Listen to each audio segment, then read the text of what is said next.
नमस्कार, मैं प्राध्यापक डॉक्टर बहुसाहेब नळे, हिंदी विभाग सुंदरराव सोलंके महाविद्यालय से आपके सामने उपस्थित हूँ।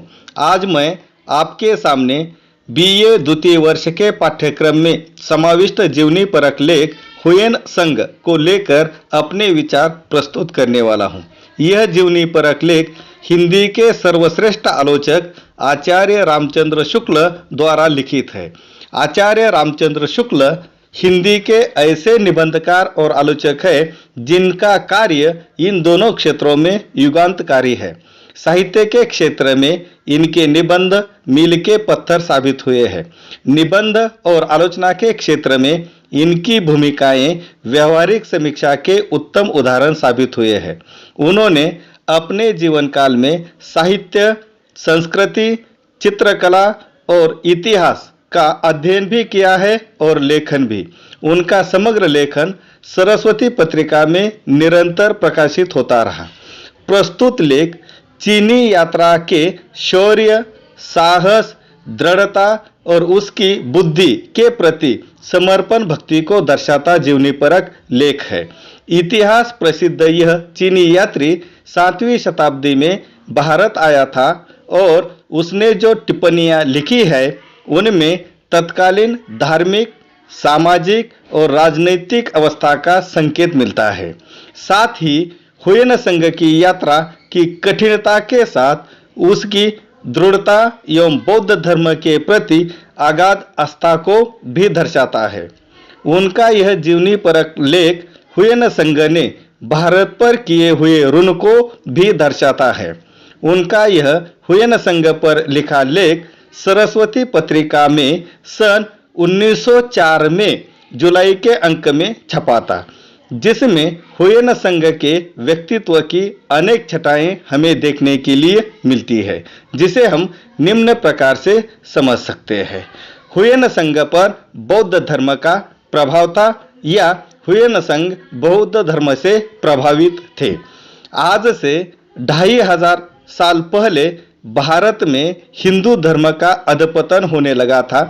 क्रूरता और संवेदनाहीनता सभी ओर फैलने लगी थी। देवी देवता के नाम पर सामान्य लोगों को लूटा जा रहा था। वर्णभेद चरम पर पहुंचा था। खुलेआम धोखाधड़ी लोगों के साथ की जा रही थी। साम्राज्य विस्तार की भूख और दुष्कर्म के शिकार सामान्य लोग हो रहे थे। सभी ओर आहें, कराहें, चित्कार के अंतर्नाद सुनाई दे रहे थे। तत्कालीन सामाजिक और धार्मिक अवस्था से असंतुष्ट होकर पशुओं के अंतर्नाद पर करुणा करके इस भूमि पर भगवान बुद्ध देव ने अवतार लिया। गौतम बुद्ध ने वर्णभेद का तिरस्कार करते हुए मनुष्य की स्वाभाविक समानता पर बल दिया। ईश्वर के नाम पर होने वाले अत्याचार और लूट को रोकने के लिए निरीश्वरवाद पर जोर दिया। कुल मिलाकर हम कह सकते हैं कि उन्होंने सदाचरण की शिक्षा दी। उनकी इस शिक्षा से गरीब, पददलित प्रभावित हुए, बौद्ध मत की ओर झुक गए।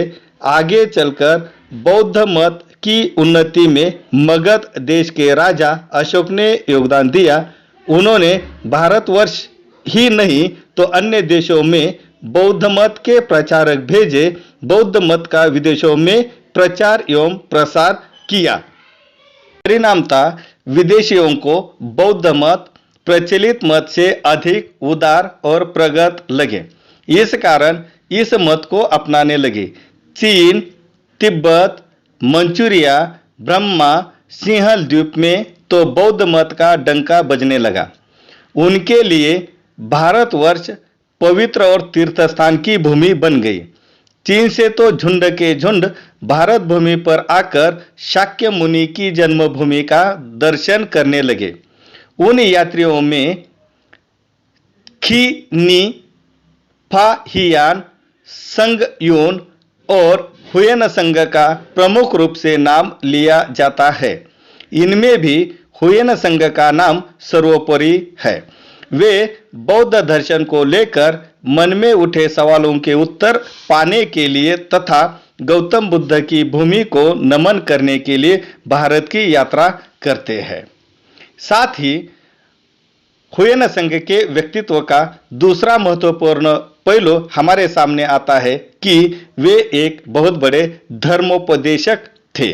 हुयेन ए संघ पर बचपन से ही धर्म के संस्कार हुए हैं।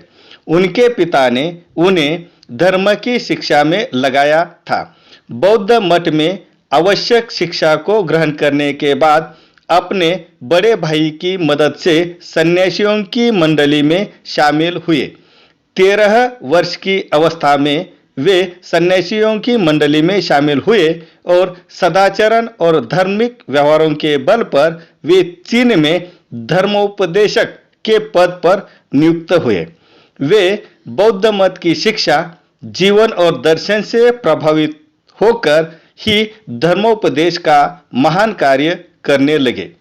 इस कार्य के दौरान उन्होंने बौद्धों के प्रमुख ग्रंथ, जीवन वृत्त आदि को पढ़ा।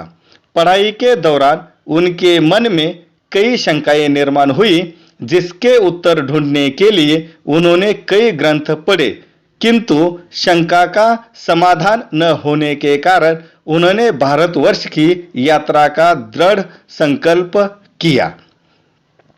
इस तरह उनके व्यक्तित्व का दूसरा एक पहलू हमारे सामने आता है कि वे परोपकारिता की भावना से ओतप्रोत थे। बौद्ध धर्म के अध्ययन के दौरान तथा धर्मोपदेशक का कार्य करते समय हुयेन संघ के मन में कई शंकाएं उत्पन्न हुई थी। शंका का समाधान चीन के बड़े बड़े धर्मोपदेशक भी दे न पाए। जो धर्म संपूर्ण जीव सृष्टि के मांगल्य का पथ प्रदर्शन करता है, उसे जानने की जिज्ञासा तो थी, किंतु उससे ज्यादा समाज को उनसे परिचित करने का भाव था। समाज की भलाई के लिए उन प्रश्नों के उत्तरों को जानना आवश्यक होने के कारण ही बिना राजाज्ञा लिए ईस्वी सन 629 में अपना देश छोड़कर भारत के लिए प्रस्थान करते हैं। हुयेन संघ के व्यक्तित्व का अगला महत्वपूर्ण पहलू हमारे सामने आता है कि वे दृढ़ प्रतिज्ञता और साहसी वीर पुरुष थे। हुयेन संघ अपने मन में निर्माण शंकाओं के उत्तर पाने के लिए भारतवर्ष में जाने की अनुमति चीनी सम्राट से मांगते रहे, लेकिन उन्होंने अनुमति नहीं दी। तब यह यात्री परिणामों की चिंता न करते हुए बिना राजाज्ञा के भारतवर्ष में आते हैं। उनकी यह कठिन यात्रा 4 दिन और 4 रात की रही, लेकिन उन्होंने हार नहीं मानी। ततारियों के देश का सम्राट उन्हें उपदेश देने के लिए जबरदस्ती करते हैं, लेकिन बंदी बनाने के बावजूद भी वे उपदेश नहीं करते। खाना पानी छोड़ने के बाद उन्हें आजाद करते हैं। वहां से यह यात्री निडरता और साहस का प्रमाण देते हुए 24 राजाओं को मिलते हुए पर्वत पहाड़ों के रास्ते से भूखा प्यासा काबुल से हिंदुस्तान पहुंचता है। रास्ते में उनके कई साथी छूट जाते हैं, लेकिन जानने की दृढ़ प्रतिज्ञा के बल पर यह यात्री लगातार चलता रहा। उन्होंने नगरहार, गांधार देश, सिंहरपुर, थानेश्वर, हरिद्वार, कन्याकुब्ज, अयोध्या, प्रयाग, कौशाम्बी, श्रावस्ती, कपिलावस्तु और बनारस की यात्रा की। इस यात्रा के दौरान गौतम बुद्ध के कार्य, उनके अनुयायियों के कार्य आदि के साथ साथ अन्य धर्म संस्कृति को जानने का प्रयास किया। सामाजिक धार्मिक प्रथा परंपरा को समझने का प्रयास किया। अंत में मगध आकर 5 वर्ष तक संस्कृत ग्रंथों का अध्ययन करते हुए मन की शंकाओं का निरसन किया, अपने चित्त को शांत किया। अंत में वे 16 वर्ष की लंबी यात्रा के बाद 520 जिल्दों में 657 संस्कृत में लिखे धर्म ग्रंथों को लेकर अपने देश अर्थात चीन निकल पड़ते हैं। इस तरह उनका यह व्यक्तित्व का एक पहलू हमें देखने के लिए मिलता है। अगले व्यक्तित्व का महत्वपूर्ण पहलू है कि उनका व्यक्तित्व सम्मान के पात्र था।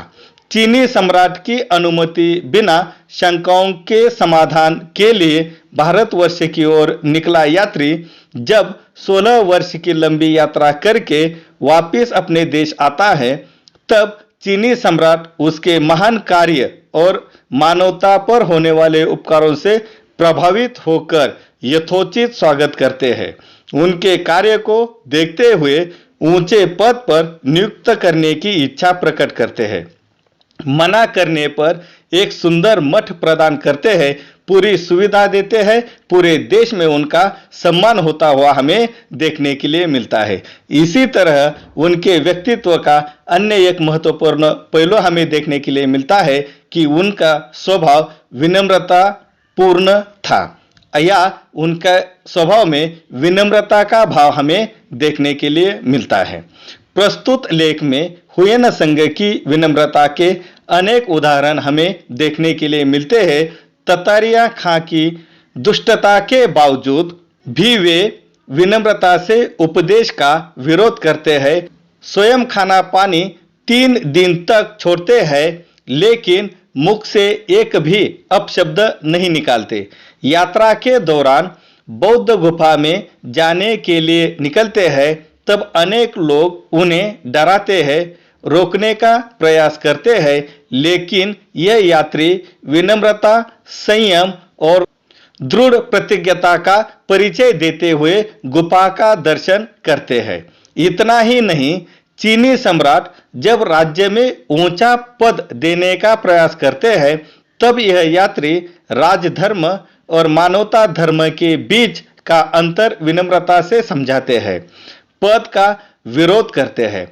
ऐसे अनेक प्रसंग हैं जिनके द्वारा हम हुयेन संघ की विनम्रता को देख सकते हैं। इसी तरह उनके व्यक्तित्व का अगला एक पहलू हमें देखने के लिए मिलता है कि वे मानवता के प्रति पूर्णतः समर्पित थे। संघ का संपूर्ण कार्य मानवतावाद और मानवता धर्म के प्रति समर्पित रहा है। बचपन से ही बौद्ध धर्म के विचारों से प्रभावित व्यक्ति मानव जीवन में दया, क्षमा, शांति लाने के लिए कटिबद्ध रहा है। उनकी 16 वर्ष की भारत यात्रा और अपने देश चीन पहुंचने के बाद संस्कृत ग्रंथ का किया हुआ अनुवाद इसका उत्तम उदाहरण है। अपने आखिरी दिनों में जो कुछ संचित था, वह सब दूसरों में बांटकर संसार से विदा लेते हैं। इससे बड़ा और उदाहरण क्या हो सकता है। इसी तरह इस तरह के व्यक्तित्व के अनेक पहलुओं को देखने के बाद हम उनके योगदान को भी संक्षिप्त में देखना जरूरी समझते हैं। भारतवर्ष के लिए उनका जो योगदान रहा है वह अनन्य साधारण रहा है। भारत के लिए इस चीनी यात्री का विशेष योगदान रहा है।